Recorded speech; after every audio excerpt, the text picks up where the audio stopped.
Behold, all the Zaws, king of the Zaws. Today, I will be demonstrating my Zaws. I am going to say the word Zaw an aggressive amount of times during this video, so if you need to know anything about Zaws besides which ones I recommend making, like how to make them, what they are, why they're good, etc., please do check out my Zaw Cookbook, which is just below this video. It is a delicious primer to gourmet Zaw delights. Now that we've got that out of the way, all the recipes for these Zaws will be in the description, but I'll also talk about them as we look at them. Beginning with my dagger, this is a Balla, Laka, Vargeet 2 Ruhang dagger. Balla is the only dagger strike, and Laka is the grip in the middle. I actually usually choose my grips for fashion, I'm going to be totally honest with you. It doesn't usually make a big difference unless the weapon desperately wants more speed or less speed or whatever for a stance reason or something. For daggers, I didn't really care, so I just chose what was in the middle, and as you can see, it has this sort of nice like metal curve to it. Look at that. Listen, Zaws are not only endgame tier melee weapons, they're also endgame fashion frames. So as you can see, this is a critical focused dagger build. The base stats are basically all critical, very little status, minimal status. That's Vargeet 2 Ruhang for you. And as you can see, Stinging Thorn is this stance. Stinging Thorn has forced slash procs and a forced finisher, which is kind of unfortunate in a way. The other dagger stances are really good, they have really big damage multipliers, but there's really just no way to beat forced slash procs and a forced finisher, especially on daggers with covert lethality. So channeling at the end of your stance will give you a full heal with life strike, and again, a lot of the time things will just die before that, but go figure. If you wanted to really max out this weapon, Voltaic Strike is not ideal here. I just wanted to add a little bit more damage. I'm not really sure what I would use in this slot. Maybe you'd like to use Primed Reach because you're insane, or you could make it slower and then add Primed Fury, and that will also increase the finisher speed. That's a decent idea. Do that. Not that you really need it. As you can see, this will dust off any enemy really quick if they don't die by the end of the combo, which they often won't, to be fair. These are level 80 armored enemies. You'll easily take care of them with that guaranteed finisher. All you gotta do is hold forward while you attack to do this combo. It's super easy and it will kill literally anything as long as you complete the combo. Next up is my Staff Zaw, made from Plague Keewar, Plague Bokwin, and zhou, just single zhou. Plague Keewar and Plague Bokwin are both from Operation Plaguestar. Whenever you see parts from Operation Plaguestar, the holy parts, the grips, which are the Plague Akwin and Plague Bokwin, those are just side grades. So the Plague Bokwin is between the slowest two-handed grip and the medium two-handed grip, and Plague Akwin, which is the one-handed one, is between the medium one-handed grip and the fast one-handed grip. So they're not better in any way, they're just like a stage in between and they look cool. So you can easily substitute those for whichever one you want. For this one, I would just get the one in the middle, that's fine. But the strikes, so the Plague Keewar and the Plague Kripath, which is on my polearm, you'll see in a few minutes, those actually do have better stats overall. They get a boost to status. In this case, we get 4% more base status from having this strike, and it has innate viral damage. Let me talk about why exactly that's good. So viral damage on this weapon is not that good for like the viral damage itself, because as you can see, it's pretty low, and elements are weighted much less than physical damage types. You're not actually going to proc viral that much. The reason it's good is because it makes there be less of these other IPS damage types. That means that the damage type you build onto the weapon, in this case corrosive, will proc much more often because there aren't as many physical damage types weighing it down, and it also evens them out. As you can see, there's a very even amount of all of these damage types on this staff. This thing procs corrosive a lot, and when it doesn't, it procs one of those four other things, which scales up really well with condition overload. Actually, on paper, I think this is one of the least exciting Zaws I've ever made, but I just really like it. The combo is really powerful, it has lots of different hits, it shreds through enemies, it's absolutely fantastic. This is probably my favorite overall gameplay Zaw, but it looks kind of bad. It's like staff stances aren't particularly good. I don't know, it's just like the amount of stats is really overwhelming. Damn it, I'm not saying Zaw enough. Rapier Zaw. Why would you want to make a Zaw Rapier? Well, you want hybrid stats. Rapiers have guaranteed slash procs on their stance right up front too,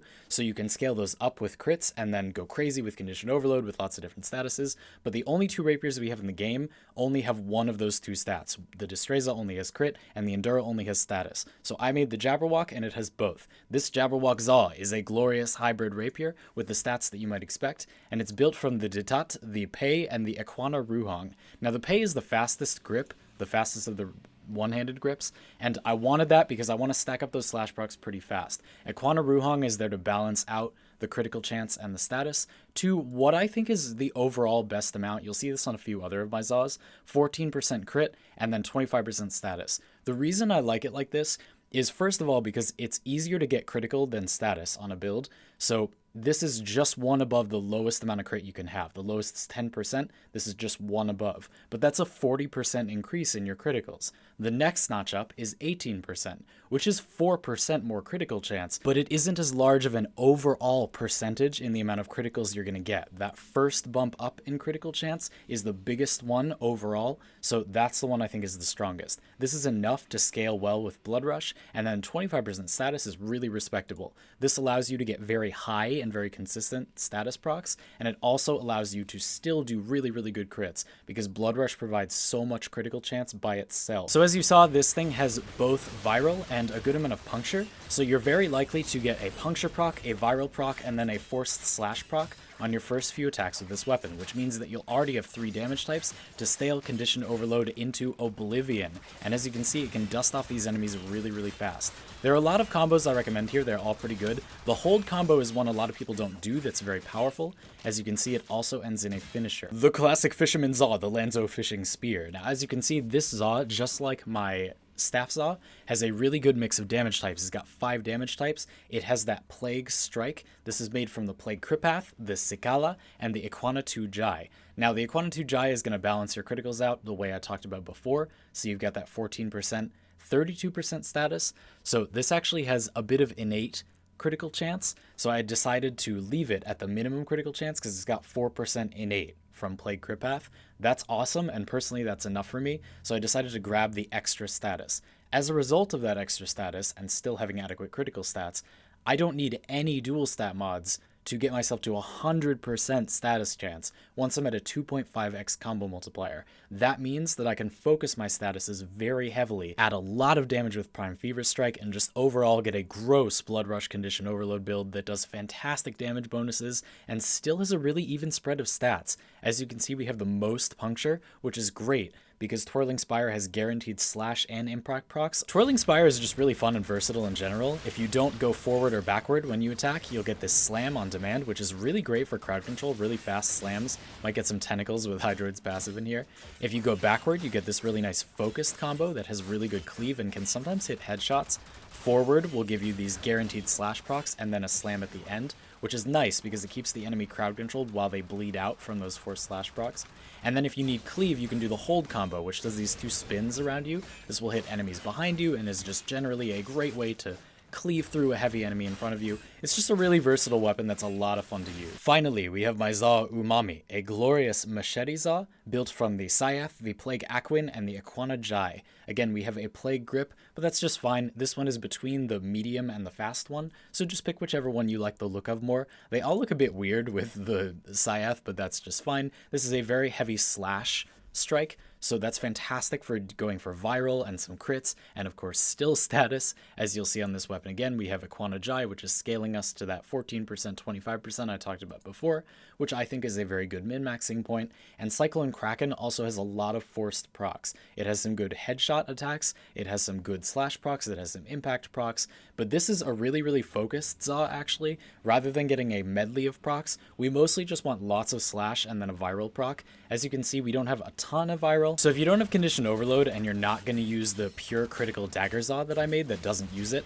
this one doesn't need it that much. You're only realistically getting 2 statuses, you're looking for slash and viral, so it's okay if you don't have it. I'm using the block combo here to devastating effect to absolutely rip through these enemies, stacking up lots of slash and getting many multi-hits at the same time. And it also has a little bit of impact, so you can crowd control the enemies a bit at the same time. Fantastic weapon. So you saw that basically there are 2 reasons that I made these Zaws the way I did. The first reason was to make an example of a type of melee weapon that category just doesn't already have. So there wasn't already a dagger with good critical stats, so I made one. There wasn't already a good hybrid machete or rapier, so I made those.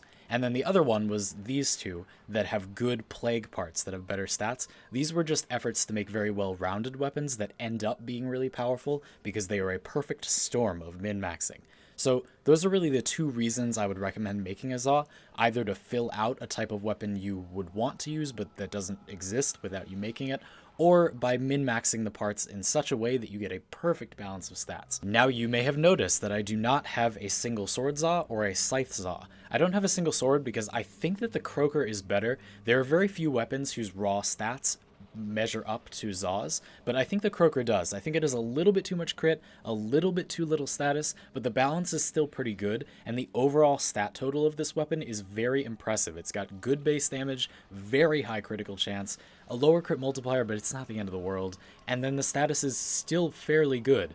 I think this might be better than the best single sword Zaw, and in any case, it's close, and this weapon isn't that hard to get, so I'm just not that excited about a single sword Zaw. And then as for a Scythe, you can only make Scythes using the Plague Keewar, which is one of those Plague Strikes from Operation Plague Star that I mentioned before. Since you can't make a Scythe Zaw unless you have that strike from that event, I decided there wasn't much point in showing you all one, and Scythe stances are rather weak. Scythes are just not a great melee weapon category in general. No discussion of min-maxing Zaws would be complete without a discussion of Exodias. So Exodias are kind of similar to weapon enchantments if you played other games, or arcanes if you happen to have those from raids. And these two are exclusive to Operation Plague Star, but there are a bunch more from Hawk that we'll take a look at briefly, and I'm currently not high enough rank to make those, but they're a good endgame investment. These do provide very powerful effects. I'm going to go ahead and put this on my Umami and show you how it works.